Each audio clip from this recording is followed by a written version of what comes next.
1971 সালে বাংলাদেশ স্বাধীন হয় আর 1975 সালে প্রধানমন্ত্রী মুজিবুর রহমানকে হত্যা করা হয়। শুরু হয় সেনা শাসন। 1979 সালে যদিও বা নির্বাচন হয়, 1981 সালে প্রেসিডেন্ট জিয়াউর রহমানকে হত্যা করা হয়। আবার শুরু হয় সেনা শাসন। সেনা শাসনের মধ্যেই 1986 ও 1990 সালে দুবার সৈনিক বিদ্রোহ হয়। 1991 সালে আজকের দিনের মতোই সেনা শাসনের বিরুদ্ধে জনতা পথে নামে। ওই বছরই ইলেকশন হয়। 1996 সালে আরও একবার সৈনিক বিদ্রোহ হয়। আবার 2006-এ ইলেকশনের দায়িত্বে থাকা কেয়ারটেকার গভর্নমেন্টই ক্ষমতা দখল করে নেয়। 2008-এ নির্বাচন হয়। পরের বছর 2009-এ আবারও সেনা অভ্যর্থন হয়। 2011 আর 12 আরও একবার চেষ্টা করা হয়। আর এখন 2024 জনতা আবার পথে নেমেছে। শেখ হাসিনা দেশ ছাড়তে বাধ্য হয়েছে। বারবার ইতিহাসের পুনরাবৃত্তি। এখন কথা হলো, বাংলাদেশের রাজনীতি এত অস্থির কেন? এর পেছনে মূল কারণ কি? আগামী দিনে বাংলাদেশের ভবিষ্যৎ কি হতে চলেছে? আমি আপনাদের এমন 3টি ফ্যাক্ট বলবো যা থেকে আপনারা নিশ্চিত জানতে পারবেন বাংলাদেশের ভবিষ্যৎ কি হতে চলেছে। তাই পুরো ভিডিওটি অবশ্যই দেখুন। গ্যারেন্টি দিচ্ছি আপনি নতুন কিছু জানতে পারবেন। জন্মলগ্ন থেকে পাকিস্তান যে ভুল করেছে, একই ভুল বাংলাদেশও করেছে। তা হলো শক্তিশালী সংবিধান না তৈরি করা। বাংলাদেশের সংবিধান তার প্রধানমন্ত্রীকে ডিক্টেটরিয়াল পাওয়ার প্রদান করে। আর্টিকেল 55 প্রধানমন্ত্রীকে ডিরেক্ট অ্যাডমিনিস্ট্রেশনের ক্ষমতা দেয়।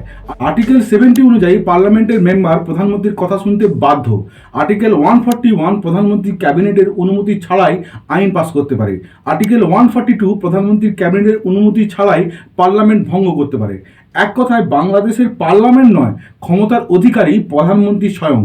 এই ধরনের ক্ষমতা ইমার্জেন্সির সময় ইন্দিরা গান্ধীর হাতে ছিল। অন্যদিকে আর্টিকেল 109-এর মাধ্যমে প্রধানমন্ত্রী আদালতের বিচারপতি নিযুক্ত করতে পারে।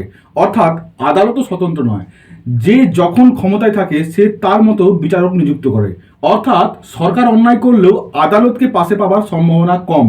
বাংলাদেশের বাক স্বাধীনতাও নেই বললেই চলে। Section 124A, section 505, printing press publication act 1973, information and communication act 2016, এরকম হাজারো আইন রয়েছে সরকারের হাতে।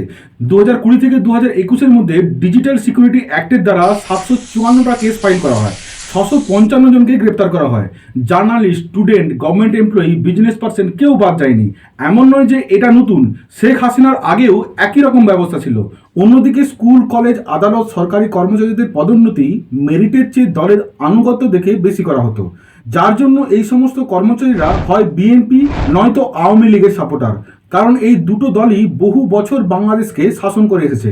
আজকের দিনে যে কোটা সিস্টেম নিয়ে বাংলাদেশের মধ্যে সমস্যা হচ্ছে, তার পেছনের একটা বড় কারণ হলো পার্টির অনুগত লোককে সরকারি চাকরি পাইয়ে দেওয়া। বাংলাদেশের মুক্তিযুদ্ধের সময় যে সমস্ত মানুষরা বলিদান দিয়েছিলেন বা ক্ষতিগ্রস্ত হয়েছিলেন, তাদের পরিবার ও তাদের জন্য সরকারি চাকরিতে এই কোটার ব্যবস্থা ছিল। বলা হয় এরাই আওয়ামী লীগের সবচেয়ে বড় সমর্থক। অন্যদিকে কট্টর মুসলিমরা সাধারণত বিএনপিকে সমর্থন করে এসেছে। ঐতিহাসিকভাবে বিএনপি ইসলামিক আইডিওলজিতে বিশ্বাস করে। পলিসি তৈরি করার ক্ষেত্রেও এই বিভেদ দেখতে পাবেন। আওয়ামী লীগ কিছুটা সেকুলার, অন্যদিকে বিএনপি কিছুটা অ্যান্টি সেকুলার। আওয়ামী লীগ কিছুটা প্রো ইন্ডিয়ান, বিএনপি কিছুটা অ্যান্টি ইন্ডিয়ান। আর এই বিভেদ কেবলমাত্র সরকারি কর্মচারীদের মধ্যে থেমে নেই, পুলিশ ও সৈনিকদের মধ্যেও সমানভাবে বিরাজমান।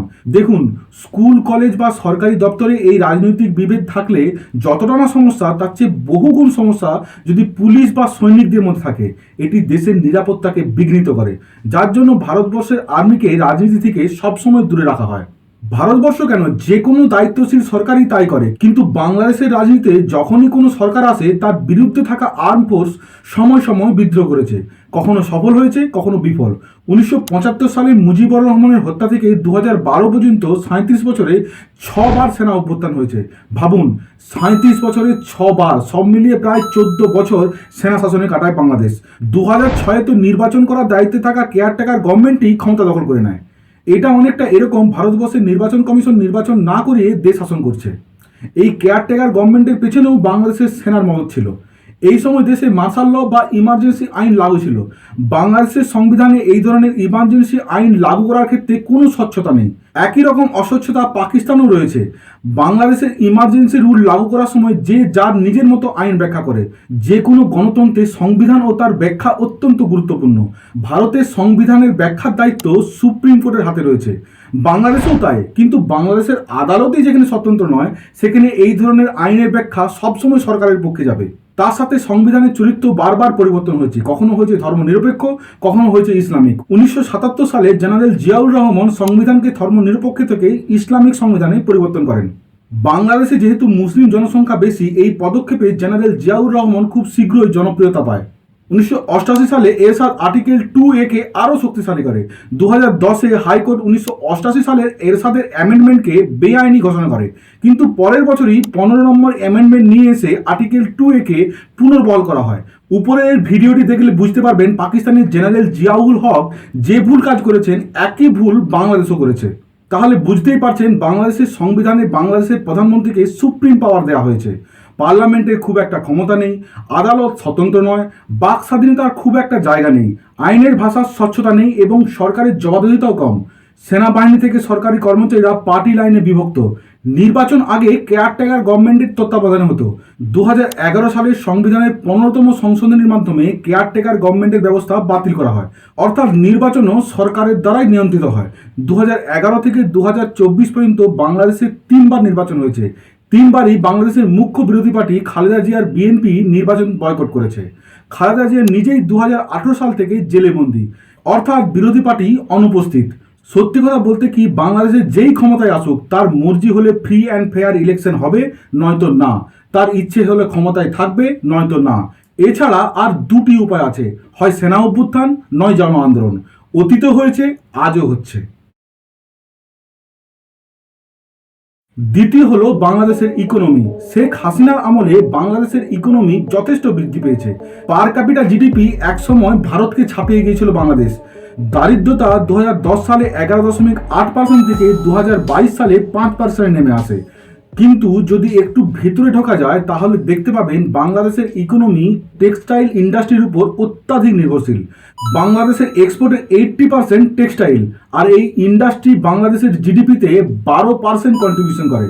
যদি গার্মেন্ট ইন্ডাস্ট্রি বাংলাদেশে ক্ষতিগ্রস্ত হয় তার প্রভাব গোটা দেশে পড়বে, এবং প্রভাব পড়ছেও। এই আন্দোলনের জন্য গার্মেন্ট ফ্যাক্টরি এখন বন্ধ, জারা এবং এইচএমের মতো ব্র্যান্ড মার খাচ্ছে। দিন দিন বাংলাদেশের বেকারত্ব বাড়ছে। এই আন্দোলনের আরেকটা বড় কারণ হলো বেকারত্ব। এমনিতেই চাকরির অভাব, তার সাথে এই কোটা সিস্টেম যা যুব সমাজ মেনে নিতে পারেনি। এর সাথে রয়েছে মুদ্রাস্ফীতি, জিনিসপত্রের দাম দিন দিন বাড়ছে। ফুড ইনফ্লেশন জুলাই মাসে সর্বকালের রেকর্ড ছিল। 31শে জুলাই পর্যন্ত বাংলাদেশের বৈদেশিক মুদ্রা $20 বিলিয়ন নেমে এসেছে। এক কথায় অর্থনৈতিক পরিস্থিতি খুব একটা ভালো জায়গায় নেই। তার সাথে এই আন্দোলনের ধাক্কায় আরও নিচে যাবে। পরবর্তী সরকারের কাছে বিরাট বড় চ্যালেঞ্জ অর্থনীতিকে সামনের দিকে এগিয়ে নিয়ে যাওয়া। বাংলাদেশ এখন বিভিন্ন গোষ্ঠীর যুদ্ধের ময়দানে পরিণত হয়েছে। বিএনপি, আওয়ামী লীগ তো আছেই, তার সাথে আছে আন্দোলনরত ছাত্র সংগঠন, যাদের দাবি দুর্নীতিমুক্ত সরকার গঠন করা, কিন্তু এদের প্রশাসন চালানোর কোনো অভিজ্ঞতা নেই।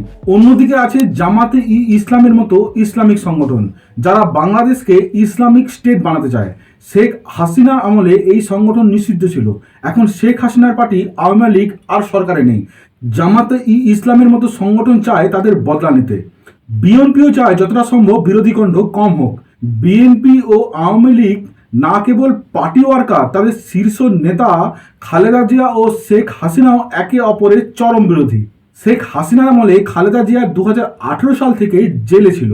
দুই মুখ্য পার্টির মধ্যে মতবিরোধ কতটা তীব্র আশা করি বুঝতে পারছেন। আমরা আগেই জেনেছি এই বিরোধিতা না কেবল পার্টি ওয়ার্কারদের মধ্যে বিরাজমান, সরকারি কর্মচারী, পুলিশ ও সৈনিকদের মধ্যে সমানভাবে বিরাজমান। সোশ্যাল মিডিয়াতে প্রায় দিনই বাংলাদেশের বিভিন্ন জায়গায় হিংসার ঘটনা প্রকাশ পাচ্ছে। তার সাথে হিন্দু কমিউনিটি ও রিলিজিয়াস মাইনরিটির উপর আক্রমণ হচ্ছে। আরও আছে, বাংলাদেশের দুটি জেল ভেঙে প্রায় 709 জন বন্দী পালিয়ে গেছে। এদের মধ্যে অনেকেই সন্ত্রাসবাদী কাজের সঙ্গে যুক্ত। এরাও পরবর্তীকালে বাংলাদেশকে অশান্ত করবে। সেই সঙ্গে পার্শ্ববর্তী ভারতের অঙ্গরাজ্যগুলোতেও সন্ত্রাসবাদী হামলা হতে পারে। সেক্ষেত্রে ভারতের সঙ্গে সম্পর্ক খারাপ হওয়ার সম্ভাবনাও বেশি। এ তো গেল বাংলাদেশের অভ্যন্তরীণ গোষ্ঠীকন্দল। বাইরের দেশের ইন্টারেস্টও কম নয়। শেখ হাসিনার অভিযোগ ছিল তাকে ক্ষমতা থেকে সরাতে আমেরিকা ষড়যন্ত্র করেছে। আমেরিকা এই অভিযোগ অস্বীকার করেছে। কোনটা সত্যি সেটা এই মুহূর্তে বলা সম্ভব নয়, তবে বাংলাদেশের রাজনীতিতে আমেরিকা অতীতে হস্তক্ষেপ করেছে। মুজিবুর রহমানের হত্যাতে আমেরিকার হাত রয়েছে বলে অনেকে সন্দেহ করে। এইসব ক্ষেত্রে ক্লিয়ার এভিডেন্স পাওয়া সম্ভব নয়। তবে কোনো দেশের রাজনৈতিক বা অর্থনৈতিক অস্থিরতা শুরু হলে বিদেশি ক্ষমতা হস্তক্ষেপ করার চেষ্টা করবেই। যদি সেই দেশের স্ট্র্যাটেজিক লোকেশন খুব গুরুত্বপূর্ণ হয় তাহলে তো কথাই নেই। দুনিয়ার 25% ব্যবসা বাণিজ্য ভারত মহাসাগরের উপর দিয়ে হয়। ভারত এই এলাকায় একমাত্র শক্তিশালী দেশ। অনেক বিদেশি শক্তি এই জায়গায় নিজের পা শক্ত করতে চায়। শেখ হাসিনা গদিচ্যুত হওয়াতে কোন দেশের লাভ হলো সেটা কিছুদিনের মধ্যেই বোঝা যাবে। এদের সবার মাঝে একমাত্র ব্যক্তি মোহাম্মদ ইউনূস দাঁড়িয়ে আছে। গ্রামীণ ব্যাংক করে বাংলাদেশে যথেষ্ট সম্মান পেয়েছে, নোবেল প্রাইজও পেয়েছে, কিন্তু কোনো পলিটিক্যাল ব্যাকআপ নেই। এই মুহূর্তে বাংলাদেশের সেনা ও ছাত্র সংগঠন তাকে সমর্থন করছে। তার পক্ষে কি সম্ভব হবে বাংলাদেশকে এগিয়ে নিয়ে যাওয়া? বাংলাদেশকে এগিয়ে নিয়ে যেতে চায় ধর্মনিরপেক্ষ সংবিধান। যে সমস্ত ইসলামিক সংগঠন বা ইসলামিক সমর্থক জনতা কি এটা মেনে নেবে? বাংলাদেশকে এগিয়ে নিয়ে যেতে প্রয়োজন প্রধানমন্ত্রীর ক্ষমতা কমানো, পার্লামেন্টের ক্ষমতা বৃদ্ধি করা। বিএনপি বা অন্যান্য পার্টি কি ক্ষমতার এই বিকেন্দ্রীকরণ মেনে নেবে? বাংলাদেশকে এগিয়ে নিয়ে যেতে সমস্ত পার্টিকে একত্রিত হয়ে কাজ করতে হবে। বিএনপি, আওয়ামী লীগ, মুসলিম সংগঠন, ছাত্র সংগঠন কি এক টেবিলে বসে কাজ করতে পারবে? যে সমস্ত সন্ত্রাসবাদী বাংলাদেশের মাটিতে ঘুরে বেড়াচ্ছে তাদেরকে নিয়ন্ত্রণ করতে পারবে? বাংলাদেশের এই মুহূর্তে যে অর্থনৈতিক পরিস্থিতি বা রাজনৈতিক পরিস্থিতি, তারা কি পারবে বিদেশি শক্তিকে আটকে রাখতে? সরকারি কর্মচারী, বিশেষ করে পুলিশ বা সেনাবাহিনীর যে রাজনৈতিক প্রভাব আছে তা কি কমাতে পারবে? যদি উত্তর না হয় তাহলে বাংলাদেশের সৈনিকদের মধ্যে রাজনৈতিক আকাঙ্ক্ষা তো আছেই। হয় সেনা অভ্যুত্থান হবে, নয়তো 2006-এর মতো কেয়ারটেকার গভর্নমেন্ট চলবে, পেছন থেকে সেনা ক্ষমতা ভোগ করবে। আবার কোনো এক সময় হয়তো জনতা পথে নামবে, আবার ইতিহাসের পুনরাবৃত্তি হবে। নমস্কার।